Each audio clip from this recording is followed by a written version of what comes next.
जरा सोचो क्या होगा अगर हम 30,000 फीट की ऊंचाई से गिरे। विश्व की सबसे पुरानी ड्रेस कौन सी है? ऐसे ही बहुत से इंटरेस्टिंग फैक्ट्स के बारे में जानने के लिए इस वीडियो को अंत तक देखिएगा। तो बिना और समय बर्बाद किए बढ़ते हैं आज के वीडियो की फैक्ट्स की तरफ। फैक्ट नंबर 10, जो बाइक लवर्स हैं उनके लिए मेरे पास एक बहुत अच्छी इंग्लिश वर्ड है। तो बाइक राइडर्स, हॉर्सेस या फिर किसी भी व्हीकल का जो ग्रुप एक रो यानी एक कतार में जा रही होती है उसे कैवलकेड कहते हैं। फैक्ट नंबर 9, शहद एकमात्र ऐसा भोजन है जो कभी खराब नहीं होगा। शहद करीब 3000 साल तक बिना खराब हुए चल सकते हैं। शहद का जो पीएच स्केल होता है वो 3, 4 या फिर 5 के बीच में होता है, जिस कारण शहद काफी ज्यादा एसिडिक होते हैं, इसलिए शहद पे कोई भी बैक्टीरिया जन्म नहीं ले पाती। Fact number 8, एरोटोमेनिया। ये एक ऐसी बीमारी है जो खासकर लड़कियों में पाई जाती है। इस बीमारी में होता क्या है कि कोई भी लड़की बहुत ज्यादा कॉन्फिडेंट रहती है कि वो बहुत ज्यादा सुंदर है और कोई दूसरा व्यक्ति उनके प्यार में है। फैक्ट नंबर 7, साइकोलॉजी ऐसा कहता है कि अगर हम किसी व्यक्ति के बहुत ज्यादा क्लोज हो जाते हैं तो उनके टेक्स्ट को पढ़ने के बाद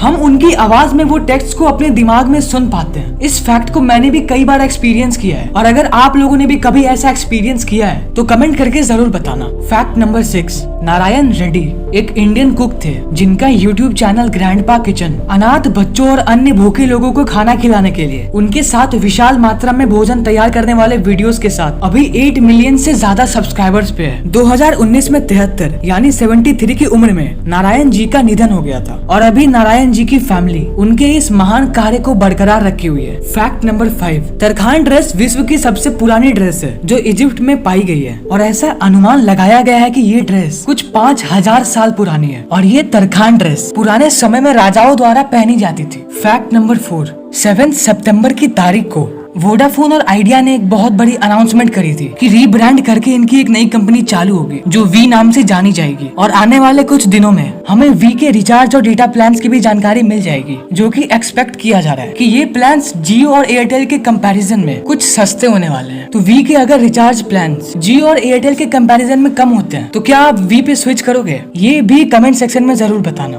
फैक्ट नंबर 3, हमें आने वाले कुछ सालों में उड़ने वाले कार्स देखने को मिल सकते हैं। खिलौने वाले कार्स की बात नहीं कर रहा मैं। एक समय था जब ये सिर्फ एक सपना जैसा था, लेकिन ये सपना कुछ सालों में साकार होने वाला है। तो जापान ऐसी पहली कंट्री बन गई है जिसने फ्लाइंग कार्स की सक्सेसफुल पब्लिक टेस्टिंग करी है। जापान की स्काई ड्राइव ऑटोमोबाइल कंपनी ने इसी साल इस फ्लाइंग कार की पब्लिक टेस्टिंग करी। ये टेस्ट 25 अगस्त को किया गया था और इस टेस्ट के रिजल्ट के तौर पे ये देखा गया कि अभी ये फ्लाइंग कार 4 मिनट तक हवा में 2 मीटर ऊपर उड़ सकती है। जापान अभी इसकी क्षमता बढ़ाने पे अभी काम करेगी और इस फ्लाइंग कार की प्रोडक्शन एज एक्सपेक्टेड 2023 तक चालू हो जाएगी, ऐसा जापान के स्काई ड्राइव कंपनी ने खुद कंफर्म किया है। फैक्ट नंबर 2, एक बुरी खबर है भारतीयों के लिए कि भारत कोरोना वायरस के मामले में दूसरी सबसे ज्यादा कोरोना वायरस केसेस वाली कंट्री बन गई है, ब्राजील को पीछे छोड़ते हुए। इंडिया में अभी 4.37 मिलियन एक्टिव केसेस है, 3.4 मिलियन रिकवर्ड केसेस है, 73,890 डेथ्स के साथ। और इसलिए मेरी आप लोगों से ये निवेदन है, आप लोग जितना हो सके घर पे रहिए और सुरक्षित रहिए। फैक्ट नंबर 1,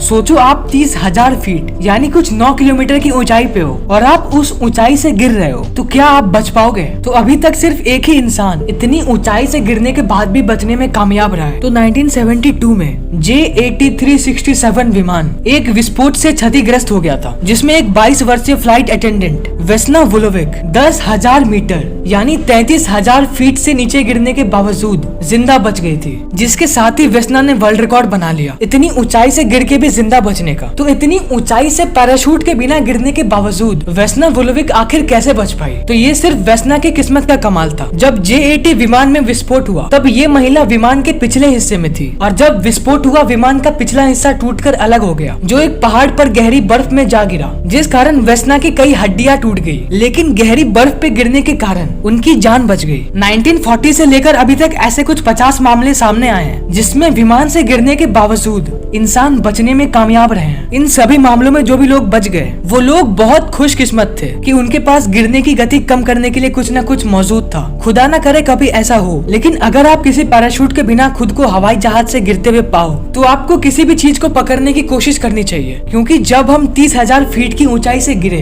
तो एक सॉफ्ट लैंडिंग ही बचने का एकमात्र उपाय होगा, क्योंकि हमारा जो शरीर है वो इतनी ऊंचाई से गिरने के लिए नहीं बना है। तो आज के इस वीडियो के लिए मेरे पास बस इतने ही फैक्ट्स थे। आशा करता हूँ आप सभी सभी को वीडियो पसंद आई होगी तो वीडियो को लाइक और शेयर कर देना, और अगर चैनल पे नए हो तो चैनल को याद से सब्सक्राइब कर लेना। कमेंट करके जरूर बताना कि वीडियो कैसी लगी। बाकी फिर मुलाकात होगी आप लोगों से एक नई वीडियो में कई इंटरेस्टिंग फैक्ट्स के साथ। तब तक के लिए bye.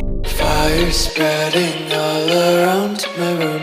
My world's so bright, it's hard to breathe, but that's alright. Hush.